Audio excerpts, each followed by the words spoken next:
আমি যদি বোর্ডে থাকতাম তাহলে আমার ডিসিশন মেকিংটা হয়তো আমার ভবিষ্যৎ সবকিছু চিন্তা করে। হ্যাঁ, অনেক কিছুই ঘটছে, জিনিসটা একটু ক্রিটিক্যাল এই মুহূর্তে হঠাৎ করে একটা কমেন্ট করে দেওয়া। বাট আমি অবশ্যই একটা জিনিস আপনার মাথায় রাখতে হবে যে সবাইকে একসাথে মিলে অনেক সময় ডায়লগে অনেক কিছু সমাধান করা যায়।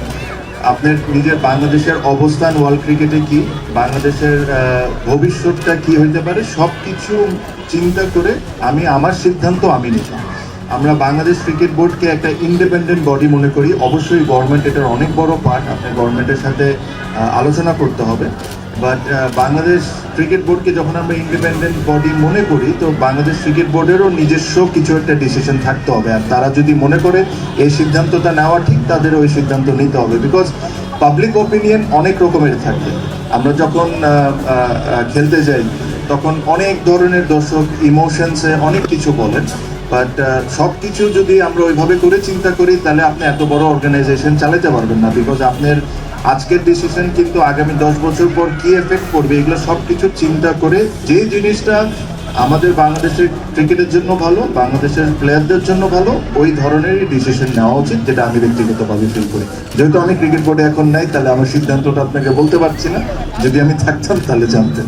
দেখেন, যেহেতু আমি এটার সাথে জড়িত না, আমি এক্স্যাক্টলি প্রত্যেকটা ডিটেলস জানি না। ঠিক যে কোনো একটা এখানে মানুষের মতো আমিও ধরেন থ্রু মিডিয়া আমিও জানছি। বাট আই এম শিওর যারা এই জিনিসটা ডিল করছেন তাদের কাছে তথ্য আরো অনেক বেশি আছে আমার চেয়ে। তো এই কারণে আমি হঠাৎ করে একটা কমেন্ট করে দেওয়া, এটা আমার জন্য মনে হয় না ঠিক। বাট আমি আপনাকে যেটা বললাম, বাংলাদেশের ইন্টারেস্টটা দেখে, বাংলাদেশ ক্রিকেটের ইন্টারেস্ট দেখে, বাংলাদেশের ভবিষ্যৎ সবকিছু চিন্তা করে আপনার ওই সিদ্ধান্তটা নিতে হবে। যে কোনো কিছু আপনার ডায়লগের মাধ্যমে যদি সমাধান হয়, তাহলে ইচ্ছে ভালো কোনো কিছু হয়। আমার কাছে যেটা মনে হয়, আর আমি হয়তোবা আমি ওই জায়গায় থাকলে এই কাজটা অবশ্যই করতাম। যেহেতু এটা একটা সেন্সিটিভ ইস্যু, এটা আমি পাবলিককে কমেন্ট করার আগে নিজেরা ডিসকাশন করে নিতাম। পাবলিকলি যখন আপনি একটা কমেন্ট করে ফেলেন, তখন ওটা সঠিক হবে বা ভুল হবে, ওখান থেকে আপনি ফিরে আসাটা খুব ডিফিকাল্ট হয়ে যায়।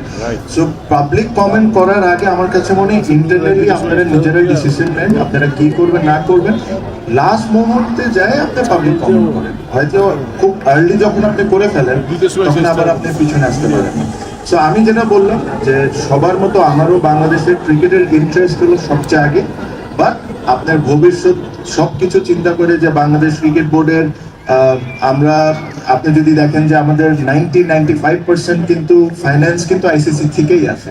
তো সব কিছু আপনি বিবেচনা করে যেটা বাংলাদেশ ক্রিকেটকে হেল্প হবে, আপনি ওই সিদ্ধান্তটা নিতে হবে। বাট হঠাৎ করে এখানে থেকে একজন পাবলিকলি একটা কমেন্ট করে দিচ্ছে, ওখান থেকে আরেকজন পাবলিকলি কমেন্ট করে দিচ্ছে, এই জিনিসটা আননেসেসারি একটা সিচুয়েশনটাকে আরো বেশি খারাপ করে ফেলে। সো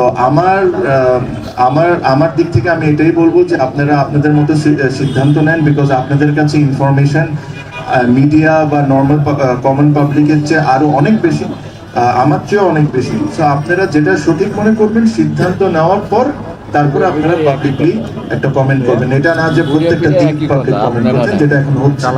মুস্তাফিজকে আইপিএল থেকে সরে দেওয়া অবশ্যই দুঃখজনক, এটাতে কোনো ডাউট নেই। আমার কাছে মনে হয় যে প্লেয়ারদের যে কথাটা আপনি বলেছেন, প্লেয়ারদের প্রিপারেশনে আই এম শিওর আনসার্টেনসি কেউই পছন্দ করে না। বাট প্লেয়াররা প্রফেশনাল, তারা তাদের প্রিপারেশন আই এম শিওর তারা নিচ্ছে। বিপিএল একটা মাঠেই আমরা দেখছি যে টুর্নামেন্টটা চলছে, which is again for me very surprising. Because আপনি যদি চিন্তা করেন, বাংলাদেশে যদি সবচেয়ে হাই স্কোরিং গেমস হয় হলো প্রবলি চিটাগংয়ে। আর আপনি ইন্ডিয়ায় খেলেন বা শ্রীলঙ্কায় খেলেন, এই দুটা মাঠই কিন্তু খুব হাই স্কোরিং ম্যাচেসগুলো হয়। তো আপনি যেহেতু বিপিএলকে T20 ওয়ার্ল্ড কাপের প্রিপারেশন হিসাবে ধরছেন, আই এম ভেরি সারপ্রাইজ যে চিটাগংয়ে কেন খেলা হচ্ছে না। চিটাগং হলো সবচেয়ে হাই স্কোরিং মাঠ বাংলাদেশে। সো এই প্ল্যানিংয়ে নিশ্চয়ই ঘাটতি আছে দেখেই এইসব ধরনের ডিসিশন তারা নিচ্ছেন। বাট আশা করি আমার কথায় বা আরো 10 জনও একই কথা বলছে, এসব থেকে কিছু শিখে ওনারা যদি কাজে লাগাতে পারে। আমি তো ক্লিয়ারই করলাম, আমি বললাম যে যেই সিদ্ধান্ত নেবেন, বাংলাদেশের ক্রিকেটের ইন্টারেস্টটা সবচেয়ে আগে থাকতে হবে, প্লাস বাংলাদেশ ক্রিকেটের ফিউচারটা চিন্তা করে আপনার সিদ্ধান্ত নিতে হবে। আপনার হুটহাট সিদ্ধান্তটা নিয়েন না। আর হুটহাট সিদ্ধান্তর তার চেয়ে বড় কথা হলো যখনই আপনি এরকম পাবলিকলি কমেন্ট করে ফেলেন, বিভিন্ন ডিরেক্টর বিভিন্নভাবে যে কমেন্ট করছে, এটাতে একটা আনসার্টেনসি খামাখা তৈরি হয়ে যায়। সো আই এম শিওর ওখানে কেপেবল লোকজন আছেন, বাংলাদেশের গভর্নমেন্টের এখন যারা দায়িত্বে আছেন তাদের সাথেও যা টিভিতে দেখে আলোচনা চলছে, ওনারা নিজেরা ইন্টারনালি একটা ডিসিশন নিয়ে ফাইনাল একটা ভার্ডিক্টটা সবার সামনে আনা উচিত, রাদার দেন আজকে এটা কালকে ওইটা পরশু ওইটা। সো এর চেয়ে বেশি আসলে আমার কিছু বলার নেই, বিকজ আমার কাছে খুব এর চেয়ে বেশি ইনফরমেশনও নেই। যদি আমি ভিতরে থাকতাম, আমি সবকিছু জানতাম যে আসলে কি আলোচনা হচ্ছে, তাহলে আমি আপনাদেরকে আরো বেটার আনসার দিতে পারতাম। আমার কাছে মনে হয় বর্তমান বোর্ড এই অবৈধ ইলেকশনের পর একটা জিনিসই করছেন, ওটা হলো টাইম বাই করা। আমি কেন এই কথাটা বলছি, আমি খেলা বাংলাদেশের মাটিতে হবে না এটার পক্ষে আমি না, যে খেলা হইতে হবে, আমি সবসময় খেলা হইতে হবে, হোয়াট এভার হ্যাপেন্স হ্যাপেন্স, খেলা মাঠে থাকতে হবে। কিন্তু ধরেন যে ক্লাবগুলা আজকে খেলছে না, তাদেরকে যেভাবে করে বঞ্চিত করা হয়েছে ইলেকশনে, তাদের প্রোটেস্ট করার আর কি কোনো জায়গা আছে, কোনো উপায় আছে? না, কোনো উপায় তো নেই। আচ্ছা, তারপরে যখন এই ক্লাবগুলা খেলছে না, তখন এই ক্রিকেট বোর্ড বলেছে যে এই 8টা টিমের জন্য তারা টুর্নামেন্টটা একটা আয়োজন করবে।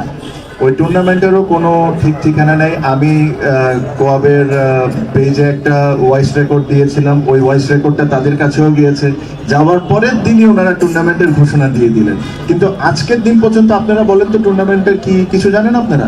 দে আর অনলি বাইং টাইম, আর কিচ্ছু না। ওনারা প্রত্যেকটা জিনিসের সময় বাই করতেছে, বাই করে করে এভাবে করে ওনারা ক্রিকেট বোর্ডটা চালিয়ে যাচ্ছে।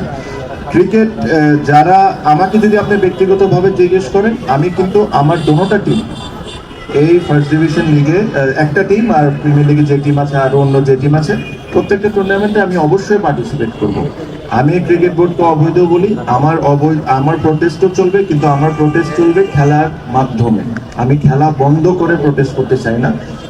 যারা খেলছে না তাদেরও যথেষ্ট কারণ আছে না খেলা, তাদেরকে যেভাবে করে ইলেকশনে বঞ্চিত করা হয়েছে, তাদের তো প্রোটেস্ট করার অনেক জায়গা নেই। বাট আমার কাছে মনে হয় যদি যেটাই হোক না কেন, খেলাটা যদি না বন্ধ হয়ে প্লেয়াররা যেরকম সাফারার না হোক, আমার ব্যক্তিগত কোনো কারণে, আমি এই কারণে আমি বোর্ডে আসলাম না বা এই কারণে আমি আসতে পারলাম না, এটার কারণে তো 1500 ছেলে সাফারার হইতে পারে না। আমার প্রোটেস্ট আমি আমার জায়গা থেকে করতে যাব, কথার মাধ্যমে আমার প্রোটেস্ট হবে, আমার খেলার মাধ্যমে প্রোটেস্ট হবে। এটা হলো আমার ব্যক্তিগত স্ট্যান্ড। বাট যারা ক্লাবে খেলছেন না, তাদেরও নিজস্ব একটা কথা আছে। তারা যে প্রোটেস্ট করছেন, তাকে আমি কোনো দিক থেকে কোনোভাবেই ভুল বলতে পারি না।